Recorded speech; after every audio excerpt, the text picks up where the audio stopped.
미국 증시 투자 전략 세워보는 시간입니다. 황윤석 타이거인베스트 대표 나와 계십니다. 안녕하십니까? 안녕하십니까?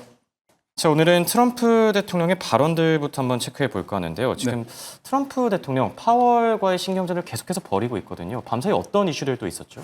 네, 파월 의장과의 그 줄다리기라고 그럴까요? 그게 이제 그 지금 시작된 게 아니라 지난 4월 달부터 시작이 됐었죠. 그래서 미스터 투 레이트라는 표현을 쓰면서 유럽이 10번의 금리 인하를 하는 동안에 한 번도 하지 않았다라는 얘기를 했었고요. 그다음에 파월 의장 해임하겠다. 그다음에 새 연준 의장을 인선해서 발표하겠다라고 했는데 그런 얘기도 있더라고요. 이미 섀도우 캐비닛이 있다. 이미 내정해 놓은 사람들이 있다. 이런 얘기들도 들리고요. 예, 그래서 내정 인사들 설까지도 지금 나오고 있잖아요. 근데 과연 진짜 그렇게 할 것인가에 대한 부분이 아직은 또 퀘스천 마크라고 할 수 있습니다. 과거에도 한번 말을 뒤집었었죠. 그리고 그래서 이게 지금 시장에 어떤 영향을 줄지, 과거에는 파월 의장 해임한다는 얘기를 했을 때 국채금리가 급등하는 영향이 있었거든요. 그래서 이 부분이 좀 불안스러운 요인이라고 볼 수 있겠습니다. 그런데 지금 시장은 일단 미국과 중국 간의 또 관세, 무역 협상에 또 주목을 하고 있는 것 같아요. 그래서 지금 보면은 런던에서 지금 고위급 협상이 진행이 되고 있다고 하는데 그 결과는 이제 2일째로 넘어갔다고 합니다. 그 현지 시간으로 해서요. 그런데 이 협상에 대한 낙관적인 전망이 지금 이어지고 있다고 해요. 그래서 이머징 마켓은 지금 3년의 최고치를 계속 경신하고 있고 국내 증시도 계속 좋아지고 있잖아요. 그래서 트럼프가 지금 이 고위급 해당 협상단에 대해서 중국에 대한 그 제재 같은 거 이런 거를 해제할 수 있는 협상 권한을 부여했다. 라는 얘기가 알려지면서 중국에 대한 반도체 수출 통제가 완화될 것이다라는 기대감, 그다음에 반대로 그러면은 중국에서 반대급부로 히토류 공급에 대한 또 완화 얘기도 나올 수 있겠다 하는 게 기대가 되면서 오늘 증시도 반도체 중심, AI 반도체 중심으로 반등이 시작된 그 하루가 아니었나 이렇게 정리를 해볼 수 있을 것 같습니다. 알겠습니다. 자, 그리고 지금 LA 쪽 분위기가 심상치가 않거든요. 반대 시위가 굉장히 격화되고 있다는데 이쪽 이슈도 같이 짚어주시죠. 네, 지금 이 트럼프의 그 이민 단속, 이제 불법 체류자 단속인데요. 이게 반대 시위가 사흘째 벌어지고 있는데 그동안은 문제가 없었지만 사실은 주 방위군 2,000명을 투입했다는 게 문제가 되고 있고요. 또 캘리포니아하고 LA 같은 경우는 대표적으로 민주당이 이제 장악한 지역인데 게빈 뉴섬 캘리포니아 주 지사는 트럼프의 강경 진압에 이건 불법이다. 주 방위군까지 동원해서 강경 진압을 하고 있는 건 불법이다. 그래서 지금 제소를 해놓은 상태에 있습니다. 그래서 지금 긴장이 고조되고 있는데 이게 33년 만에, 그러니까 LA 폭동이 있었잖아요. 그래서 33년 만에 군을 투입한 것이다라는 것 때문에 좀 긴장이 고조되고 있는데 이 부분도 좀 지켜봐야 될 것 같습니다. 만약에 유혈 사태가 발생을 한다 그러면 트럼프 정부는 상당히 큰 부담을 안고 또 탄핵 시위까지도 확대될 수 있다 이렇게 말씀드릴 수 있을 것 같습니다. 알겠습니다. 자, 오늘의 주요 이슈들 체크해봤고요. 그럼 빅테크 기업들의 주가 흐름은 어땠는지 먼저 테슬라부터 같이 보시죠. 자, 일론 머스크 테슬라 CEO 그동안 트럼프 대통령과의 이 불화설이 휩싸였는데 트럼프 대통령이 직접 봉합에 나섰어요. 기자회견 발언 도중에 우리 사이가 사실 그렇게까지 나쁘진 않다. 그리고 나는 머스크가 잘 되길 바란다. 스타링크랑 테슬라 관련 발언들도 있었고 한번 쭉 정리해 주시겠습니까? 네, 그래서 사실 트럼프가 이제 전날 같은 경우는 이제 스페이스X의 스타링크를 이제 다른 기업한테 주겠다라는 걸 이제 물색을 해보겠다라는 얘기까지도 나오면서 그래서 로켓랩 같은 기업들이 오른 거기도 하고요. 그런데 그래서 우주 개발 관련주들이 급등하다가 좀 전에 말씀하신 트럼프 발언 때문에 상승 탄력이 둔화되는 움직임까지 나타났습니다. 그래서 지금 둘 사이의 마찰이 어느 정도 이제 완화되고 있는 거 아니냐. 극과 극과 극까지는 가지 않는 거 아니냐라는 그렇죠. 기대가 나오면서 테슬라 주가도 상승에 성공을 했다고 볼 수 있겠는데요. 그러니까 미국인의 16%만이 전기차 구매 의향이 있다 이런 뉴스가 나와가지고 장 초반 테슬라는 또 하락폭이 네, 상당히 적지 맞습니다. 않았습니다. 예. 그런데 캐시 우드하고 댄 아이브스가 이제 낙관적인 전망을 제시했는데요. 이 돈나무 언니라고 불리는 캐시 우드가 사실은 1등 공신이라고 할 수 있겠습니다. 그렇죠. 그래서 뭐라고 얘기했냐면 만약 단 하나의 주식만 고를 수 있다면 테슬라를 선택할 것이다 이렇게 얘기를 했고요. 테슬라는 로봇뿐만 아니라 ESS 에너지 저장 장치 그다음에 AI라는 세 가지 핵심 미래 기술이 융합된 기업이다. 특히 옵티머스 로봇의 잠재력을 높이 평가했는데 로봇 택시를 넘어서 이 테슬라의 성장 동력이 될 것이다. 라는 얘기를 하면서 테슬라가 상승 탄력이 좀 강해졌다고 말씀드릴 수 있겠고요. 그렇죠. 또 모건 스탠리 쪽에서도 테슬라는 여전히 탑픽이다. 그래서 매수 의견을 유지를 했고요. 목표 주가 410달러 제시를 했는데요. 반대로 베어드 쪽에서는 테슬라의 판매량 추이라든지 또는 로봇 택시에 대한 지나치게 과도한 기대가 이미 주가에 선반영이 돼 있다라고 얘기를 했고요. 그래서 투자자들이 주의할 필요가 있다. 그래서 그러니까 투자 의견을 이제 중립으로 하향했고 목표 주가도 320달러까지 낮췄습니다. 그래서 이 지금 극과 극의 견해가 대립을 하고 있는데 그렇죠. 지금 일단 가장 중요한 거는 트럼프 대통령과의 마찰이 완화됐다는 것, 갈등이 완화됐다는 것 때문에 상승을 했고요. 지금 보시면 지금 낙폭이 커져 있는 상태에서 살짝 윗꼬리를 달고 있는 장대 양봉이 섰습니다. 그런데 여전히 거래량에 대한 부분은 좀 부담스럽고요. 거래량이 폭발적으로 증가하면서 저점 확인하는 흐름이 나와야 되는데 아직은 조금 더 지켜봐야 될 것 같고요.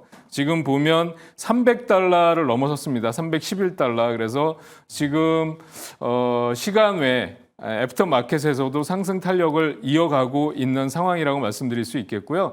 여전히 직전 고점인 350달러 돌파까지는 역시 로봇택시가 출시되면서 그렇죠. 그거에 대한 평가가 어떻게 나오느냐가 좌우할 수 있겠다 이렇게 볼 수 있겠습니다. 네, 사실 뭐 지금 테슬라의 경우에는 로봇 택시랑 이제 트럼프 대통령의 관계가 가장 중요하겠죠. 오죽하면 뭐 맞습니다. 둘이 레슬링을 했다 이런 얘기까지 나오겠습니까? 뭐 레슬링은 뭐 각본 대로 움직이는 경향도 있으니까요.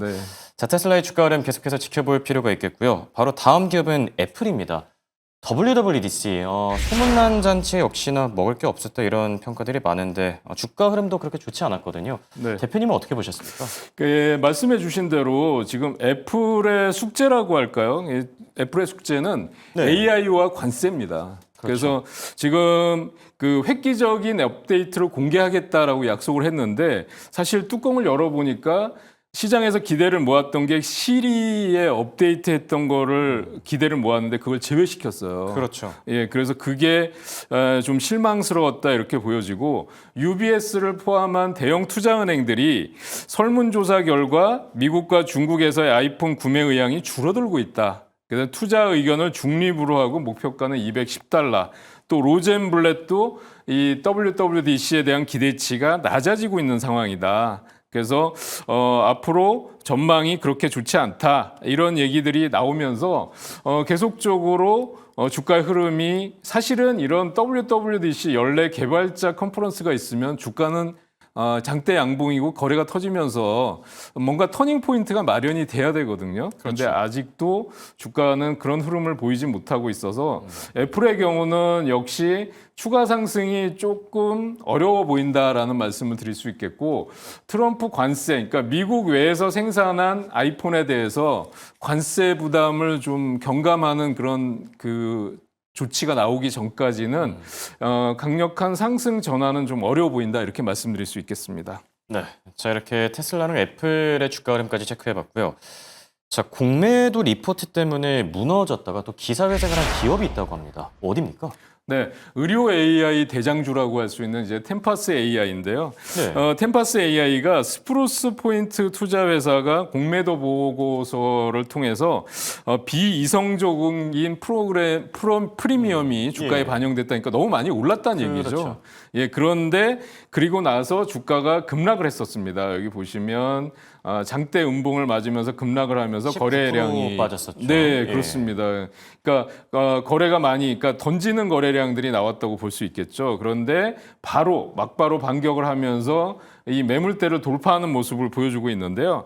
이 TD 코엔에서 뭐라고 얘기했냐면 이미 알려진 내용이거나 이 공매도 리포트가 또 과장된 부분이 있다 이러면서 큰 폭으로 상승을 했는데 최근에 보면 진행성 암 환자의 면역 치료 반응 모니터링 분석법인 엑세임을 출시했다라는 분석이 나왔고요. 또 이런 의료 AI 관련주들의 특징이 뭐냐면 그 스타트업 가능성 있는 스타트업을 M&A를 적극적으로 하는 네, 경향이 그렇죠. 있거든요. 그래서 이 템파스 AI는 의료 AI 기업 중에 몇 안 되는 실적 호전 기업이고 앞으로의 성장성이 돋보인다라는 측면에서 추가적인 상승 가능성 말씀드릴 수 있겠고요. 저점 매수 여전히 유효하다 말씀드릴 수 있겠고 지금 고점인 91달러 45센트가 돼 있는데 80달러 돌파 시도를 한번 지켜볼 필요가 있다. 분할 저점 매수하는 게 좋겠다라고 말씀드릴 수 있겠습니다. 네. 의료 AI 쪽에서는 템퍼스 AI 꼭 기억하시면 좋을 것 같고, 자, 그리고 원전에 대한 관심은 저희가 꾸준히 가져가야 될 것 같은데 이 원전 관련주들 가운데 오늘은 어떤 기업을 또 준비해 주셨을까요? 그동안 이제 원전 관련주 하면 뭐 그 뉴스케일 파워라든지 네, SMR이라든지, 뭐 그다음에 오클로 이런 종목들을 보셨을 것 같은데요. 오늘은 카메코라는 종목을 좀 소개해 드릴까 카메코요? 합니다. 예. 예, 우라늄 공급 업체예요. 사실은 그래서 원전이 되면 당연히 우라늄 공급이 확대되고 우라늄 농축 설비가 이제 증가된다. 그래서 수혜를 누릴 수 있겠다라고 했는데요. 그래서 이 카메코의 경우는 지금 목표 주가를 65달러까지 제시를 하고 있습니다. 그래서 그런데 지금 이미 주가는 68달러 선까지 왔기 때문에 넘어선 거죠. 네, 넘어섰다고 볼 수 있겠고요. 그래서 지금 그 골드만삭스 쪽에서도 지금 이 원전 기업에 대한 성장성이나 이런 것들이 계속 좋기 때문에 이 카메코의 경우를 지금 주가를 한번 보시면은 신고가를 돌파하는 흐름이 나타나고 있어요. 그런데 역시 추가적인 상승도 가능해 보인다. 다만 급등한 다음에 추격 매수는 조금 부담스러운 상황이기 때문에 그렇죠. 무리한 추격 매수는 하지 마시고요. 원전주 내에서도 아까 제가 이제 말씀드린 종목들에 대해서 순환 상승이 나오고 있기 때문에 SMR이라든지 뉴스케일 파워라든지 오클로 그다음에 카메코 이런 종목들을 관심 종목에 넣어두면서 급등할 때는 조금 쉬어가시고 또 상대적으로 들어오는 종목들을 찾아서 저점 매수하는 전략이 좋아 보인다 이렇게 말씀드릴 수 있겠습니다. 네. 자, 끝으로 저희가 AI 관련주까지 하나 더 체크해 볼까 하는데 코어위브 요즘에 어떻습니까? 코어위브가 너무 정말 그 IPO 상장 이후에 경고. 너무 많이 올라가고 있는데 그렇죠. 좀처럼 쉬어갈 흐름을 보이지 않고 있습니다. 그래서 이 코어위브는 특히 엔비디아의 흐름과 상당히 그 연동되는 움직임을 보여주고 있는데요. 엔비디아 젠슨왕 CEO가 지금 런던 테크 위크 개막 연설에 가서 영국 AI 생태계 투자하면서 또 AI 인프라 구축을 하겠다 약속을 했고요. 엔비디아의 블랙웰 칩 공급을 확대하겠다라는 얘기가 나오니까 엔비디아가 투자했던 지금 그 코어위브에 가 동반 상승하는 흐름을 보여주고 있어요. 그래서 그렇죠. 올해 200억에서 230억 달러 설비 투자 계획도 발표를 했고요. 그다음에 20억 달러 회사채 발행, 그다음에 오픈 AI와 최대 40억 달러 규모의 확장 계획까지 발표를 하고 있어서 엔비디아가 지금 코어위브 지분에 대해서 5.2%를 7%까지 늘렸다라는 얘기가 나오고 있는 상황에서 엔비디아 주가와 연동돼서 움직인다고 보시면 될 것 같은데요. 지금 보시면 정말 너무 가파르게 올랐다라는 말씀을 네. 차트를 통해서 보실 수가 있겠고요. 3일 전에 급락했는데 그 급락분을 다 만회를 했어요, 또. 예, 그렇습니다. 그래서 급등과 급락이 반복되는 흐름이 나타나고 있어서 주의가 필요하지만 급등할 때 따라잡지 않는다 그러면 지금 신고가 돌파 가능성 있어 보인다라는 거고요. 다만 단기간에 주가가 4배 이상 급등했다라는 그렇죠. 부담은 있기 예. 때문에 보유는 하시되 무리한 추격 매수는 자제하실 필요가 있다라는 말씀을 드릴 수 있겠습니다. 알겠습니다.